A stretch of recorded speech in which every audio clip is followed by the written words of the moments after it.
딸 둘을 가진 엄마로서 아이들이 성장했을 때 네. 대한민국은 좀 어떤 사회가 되어 있었으면 좋으실 것 같으세요? 딱 대한민국 되게 거창할 수도 있는 것 같기는 한데 질문이 되게 크게 느껴지는데 사실 저도 그렇고 제 애 아빠도 그렇고 뭐 아이들한테 탈북자라는 걸 굳이 숨기고 싶지 않고 다 이야기를 하고 싶었고 그랬었어요. 한동안은 엄마 아빠 고향은 북한이고 뭐 뭘 모를 때 쟤는 이미 그 이야기를 잊어버렸어요. 몰라요. 가끔 북한 탈북자 이러면 엄마 탈북자가 뭐야? 엄마 북한 얘기하면 제3자의 입장에서 얘기를 해주듯이 요즘 얘기하거든요. 그 이유가 얘가 이제 어린이집 다니고 유치원 다니고 학교 다니면서 친구를 만나잖아요. 그러면 그 또래 또 엄마들과 제가 접촉을 하게 되고 그래서 또 한 번 경험이 있었는데 되게 친하게 잘 지냈어요. 친하게 잘 지고 집도 오고 가고 그래서 친하게 지냈는데 제가 뭔가 숨기고 있는 것 같은 거예요. 저 스스로 왜 탈북자라는 말을 안 했으니까 물론 물어보지도 않았지만 근데 억양이라는 게 오래 얘기하면 이게 있거든요. 그래서 좀 얘기하면 사람들이 세라 엄마 혹시 어디서 왔어? 이렇게 물어봐요. 그래서 제가 농담으로 멀리서 왔어요. 이러면 제가 좀 이빨이나 이런 것 때문에 일본에서 왔냐고 하시는 분들이 있어요. 그래서 아니라고. 그쪽 멀리가 아니라 이쪽 멀리가. 네. 그런데 그분 같은 경우도 되게 친했는데 그래서 제가 얘기를 했거든요. 북한에서 왔다고. 언니 저보다 조금 몇 살 더 많은 아기 엄마였는데 저 북한에서 왔다고 했는데 담담하게 받아들인 것 같았어요. 근데 어느 순간부터 거리가 느껴지는 거예요. 그리고 아이랑 그 한 번은 저희가 이제 놀이터에서 놀다가 애가 물 마시고 싶다고 해가지고 저희 집이 더 가까웠거든요. 그래서 그래 그러면 저랑 저희 아이는 여기 있고 걔 보고 그럼 엄마한테 가서 물 마시고 온다고 얘기하고 와 이랬어요. 그래서 애가 쭈루루 가서 뭐 말하고 오는 거예요. 그래서 저는 말하고 온 줄 알았어요. 그래서 저희 집에 올라와서 물 마셨는데 애가 또 좀 놀다 가겠다고 그래가지고 언니 놀다가 간다 그래가지고 지금 우리 집에서 놀고 있어요. 좀 이따 내려갈게요. 이렇게 문자를 보낸 거예요. 근데 이 언니가 이제 다른 사람이랑 막 수다를 떨고 있었는데 아마 애가 얘기한 걸 대충 들은 것 같아요. 뭐 저희 아이도 있고 저도 있으니까 같이 그냥 논다고만 생각을 했겠죠. 근데 한참 이야기하다 보니까 애가 없는 거죠. 근데 저 생각은 못하고 이제 애를 찾았나 봐요. 핸드폰도 안 보고 못 본 거죠. 그래서 물론 엄청 놀란 마음은 이해가 가죠. 애가 갑자기 없어졌으니까 막 이제 찾다가 이제 나중에 제 문자를 본 거예요. 그래서 저한테 전화가 왔더라고요. 근데 이미 이제 여름밤 엄청 업되어 있는 상황이어서 대뜸 저희 집 애를 막 그렇게 잡는 거예요. 소리를 꽥꽥 지르면서 온 동네 떠나가게. 근데 이거는 애한테 하는 거기도 하지만 이제 저한테 하는 걸로 저는 느꼈어요. 근데 내가 솔직히 집을 오고 가는 사이였고 잘 지내고 있었고 그러다가 조금은 이제 멀어지는 느낌이 좀 드는 이상하다라고 드는 그런 느낌이 있는 상황에서 이 여자가 애기 엄마가 이렇게 하니까 모르겠어요. 제가 또 나름 선입견을 가지고 있는지 자격지심을 가지고 있는 건지 모르겠는데 서운할 수 있죠. 저 나름은 이 애기 엄마가 내가 탈북자여서 경계를 하는구나. 그래서 처음에는 되게 싫었어요. 근데 또 나 한편으로는 이런 생각으로 또 받아들였던 것 같아요. 그래, 탈북자라는 존재에 대해서 모르잖아요. 모르면 두려움이 생길 수 있잖아. 모르는 것에 대한. 뭐 스파이인지도 모르고 그냥 간단하게 얘기를 해서 간첩아니야 뭐 이렇게 해요. 이 사람이 그냥 한국에서 살았으면 일반적으로 살아왔으면 대충 어떤 과정을 거쳤는지 짐작할 수 있지만 북한에서 왔다 이러면 그 사람이 어떤 삶을 살고 어떤 사고를 가지고 있는지 짐작할 수 없을 수가 있는 거잖아요.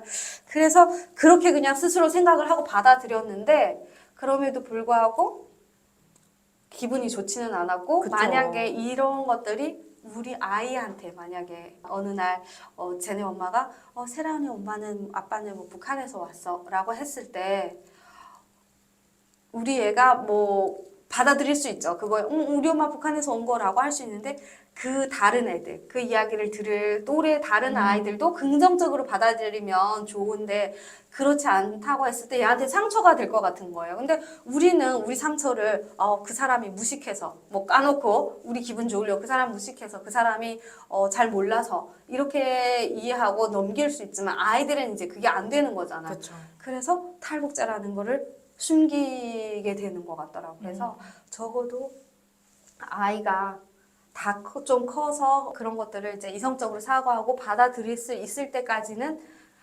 말하지 않는 게 맞겠구나 이런 생각이 들더라고요. 어쩔 때는 어린 애들이 더 잔인할 때도 있으니까요. 근데 제가 네. 질문을 놓쳤습니다. 그죠? 뭐였죠?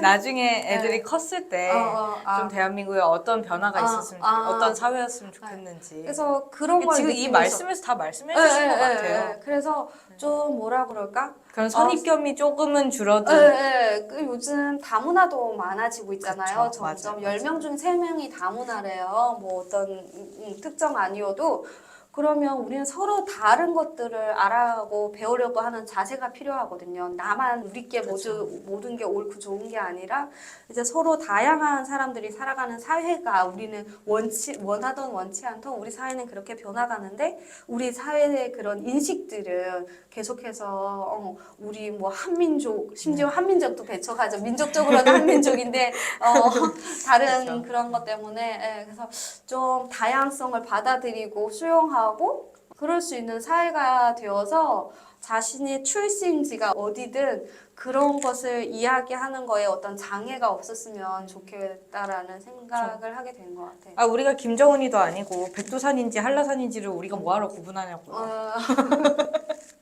알겠습니다.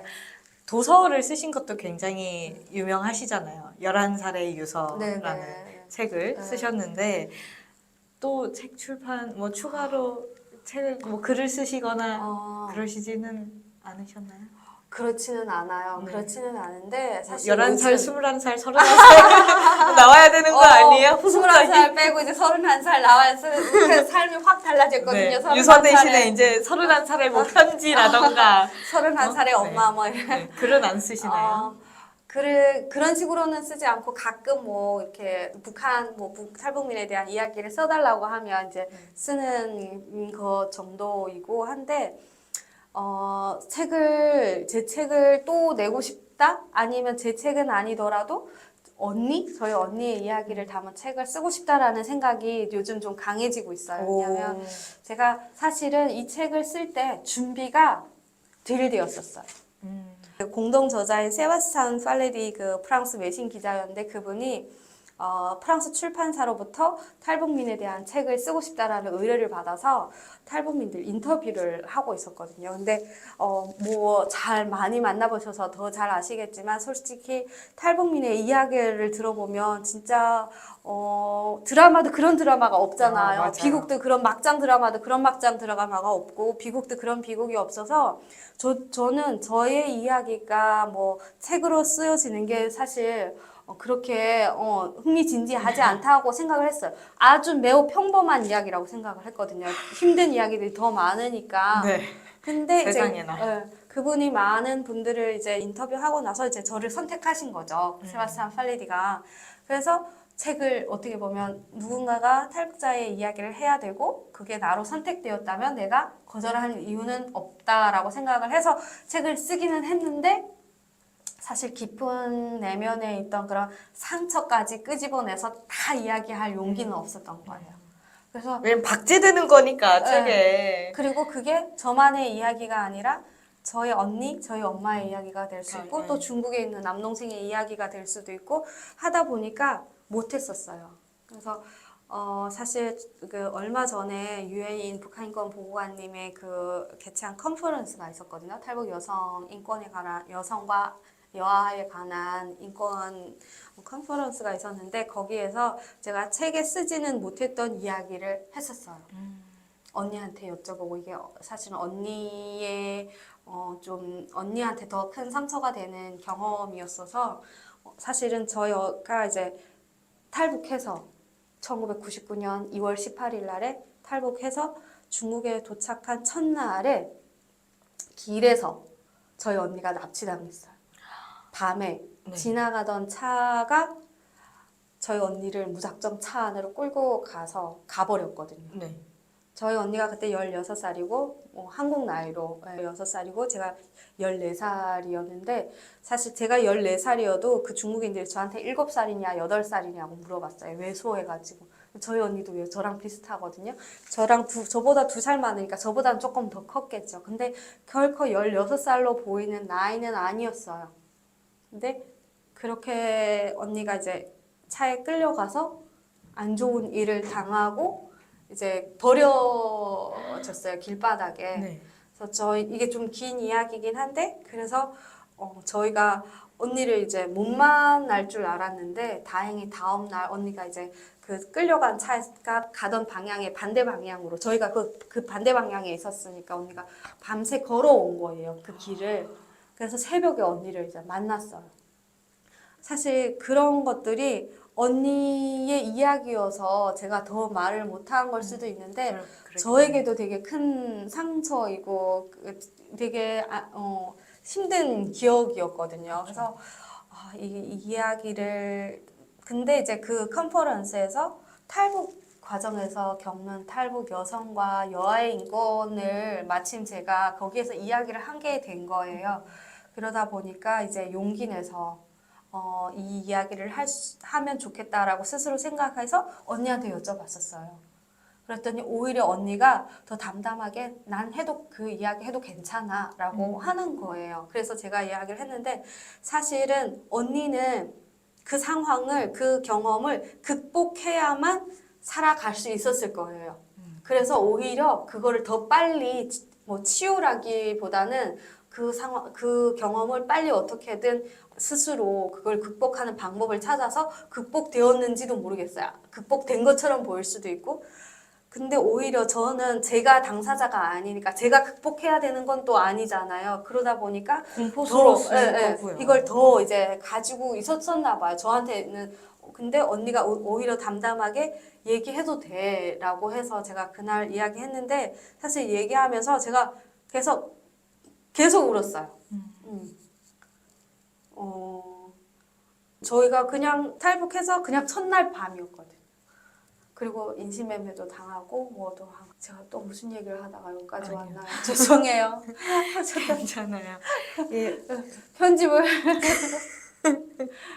죄송해요. 책을 더 쓰실 아, 생각이 없으신지 맞아요. 그 그래서- 얘기하고 있었네요. 그래서 사실 저희 언니가 저보다 2살, 고작 2살 많지만 그것 때문에 중국에서도 그렇지만 북한에서도 사실은 저보다 더 그리고 심지어 한국에서도 저보다 더 힘든 삶을 살았어요. 많은 더 안 좋은 경험들을 했어야만 했고 그래서 물론 저의 이야기에 다음에는 그런 이야기를 이제 포함해서 쓸 수도 있겠지만 언니의 이야기를 쓰면 좋겠다. 이거는 알리는 차원에서도 있지만 무엇보다도 그 언니가 그런 걸 다 풀어낼 수 있게 해주고 싶은 거예요. 어느 날 언니랑 둘이서 기회가 돼가지고 삼겹살을 그냥 먹고 있었거든요.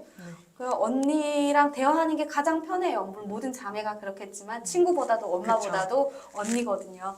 나 언니랑 이렇게 편하게 이야기하다 밥 먹고 있었는데 언니가 갑자기 막 감정이 폭발해가지고 꺼이꺼이 우는 거예요. 자기는 자기 살아온 이런 경험한 것들을 이야기 못하고 죽으면 억울할 것 같다고. 그래서 언니 심정을 너무 잘 아니까 저도 그냥 아무 말도 안 하고 울면서 네. 그러다가 이제 눈물의 삼겹살이었군요. 네, 했는데 그래서 그런 언니를 생각해서라도 언니가 가지고 있는 그 마음속의 응어리를 다 풀어내서 이거를 풀어주고 싶은 그래서 한을 풀어주고 싶은 마음이라고 해야 될까요?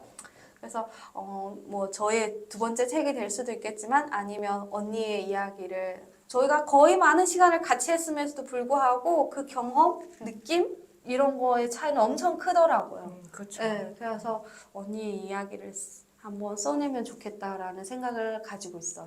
이 더불어서 사실 대한민국 사회에서 이제 북한에서의 삶이 얼마나 괴로운지 뭐 그런 거에 대한 관심도는 좀 있지만 사실은 이게 정말 북한을 딱 벗어나서 중국에서 정말 이 신분이 없을 때 그 탈북 과정이라고 생략되지만 이 중국에서의 삶도 굉장히 어떻게 보면 더 위험하잖아요. 예. 네. 더 위험하고 더 끔찍하고 사실은 살아서 대한민국에 오는 걸 성공한 사람들의 이야기를 우린 들을 뿐이지 맞아요. 북한을 벗어나지 못했거나 벗어나서 중국을 벗어나지 못한 사람들 실패한 거기서, 사람들의 예. 이야기는 더 참혹한 거죠. 그건 저희가 알 길이 없으니까요. 그런 의미에서라도 정말 더 저희가 관심을 가져야 되지 않나 그런 생각도 드네요.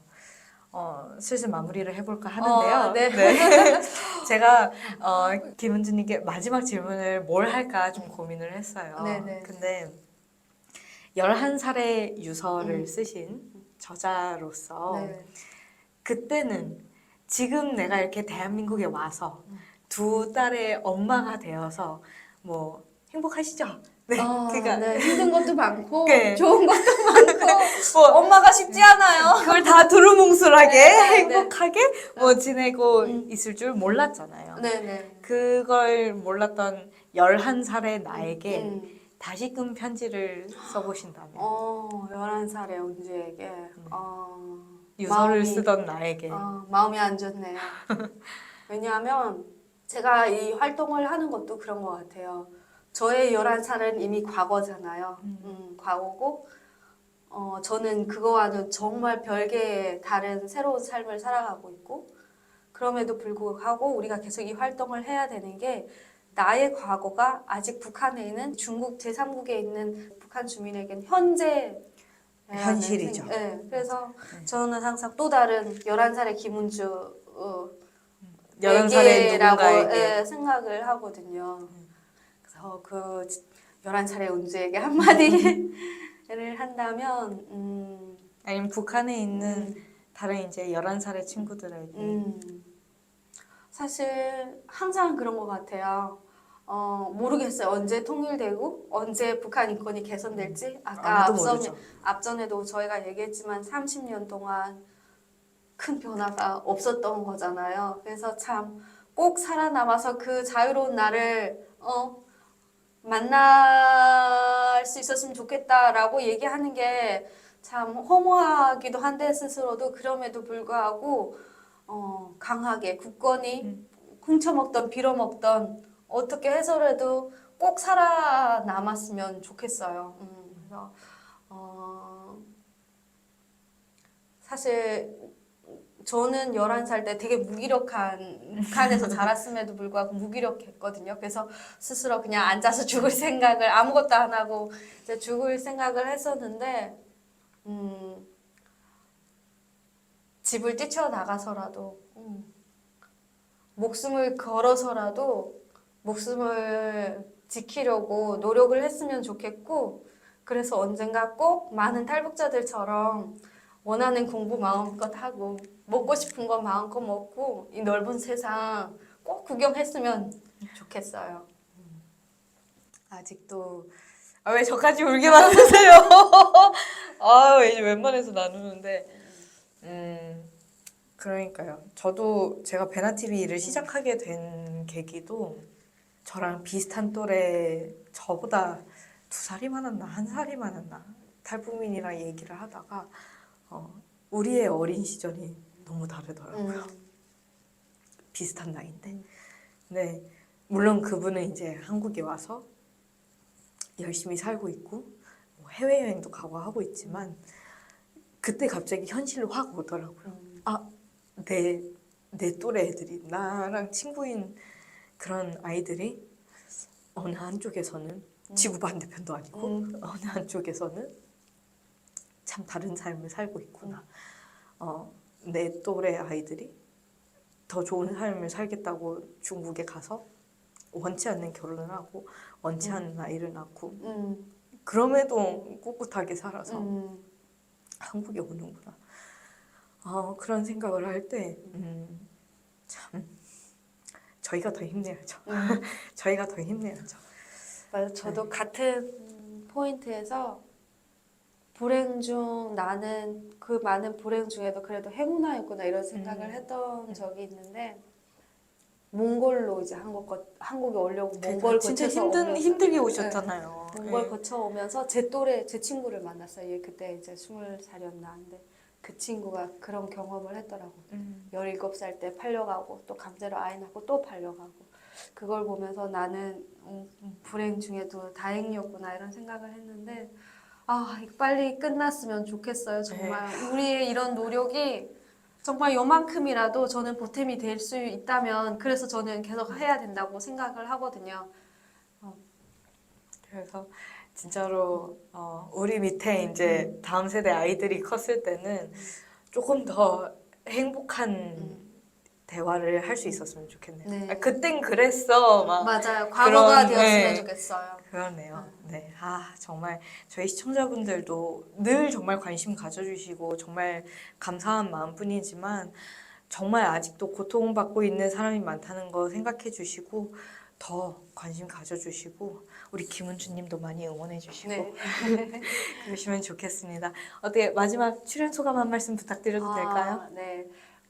사실 뭐 오랜만에 뵙기도 한데 네, 울다가 웃다가 막 난리 났네요 지금. 저희는 항상 이렇게 북한에 대해서 알리려고 애써주시는 탈북자가 아닌 분들 물론 탈북자들은 당연히 이런 걸 해야 된다고 저는 생각을 하고 그렇지만 어떤 면에서는 당사자가 아닐 수도 있는 분들이 이렇게 항상 북한의 인권 문제라던가 실태를 알리기 위해서 애쓰는 그런 것들이 되게 감사한 것 같아요. 그래서 베나TV도 진짜 아까 얘기하신 대로 5년 전이었는데 꾸준히 북한 관련해서 이렇게 해주시는 게 너무 감사하고 30년 동안 우리가 인지할 수 있는 큰 변화가 없었을지언정 우리의 노력이 헛되지는 않을 거라 생각을 해요. 적어도 언젠가 북한에 있는 주민들이 바깥에서 누군가가 그들을 위해서 이렇게 애쓰고 있다라는 걸 알게 되면 위로라도 될 수 있다고 저는 생각을 하거든요. 그들을 그냥 모른 척한 게 아니라 그들을 배척하고 우리만의 삶을 살아간 게 아니라 누군가는 그들을 위해서 기도하고 누군가는 그들을 위해서 이렇게 용기 내서 이야기를 하기도 하고 애썼다는 거는 그들에게 또 다른 용기가 되고 위로가 될 수 있다고 생각을 합니다. 그래서 계속 꾸준히 이렇게 해주셔서 감사하고 또 앞으로도 함께 더 많은 것들을 이야기하고 하실 수 있었으면 좋겠습니다. 알겠습니다. 정말 이 북한 인권 활동가로서 또 두 딸의 엄마로서 김은주님의 삶도 계속 응원하겠습니다. 감사합니다. 네, 오늘 출연해 주셔서 감사합니다. 네, 감사합니다. 감사합니다.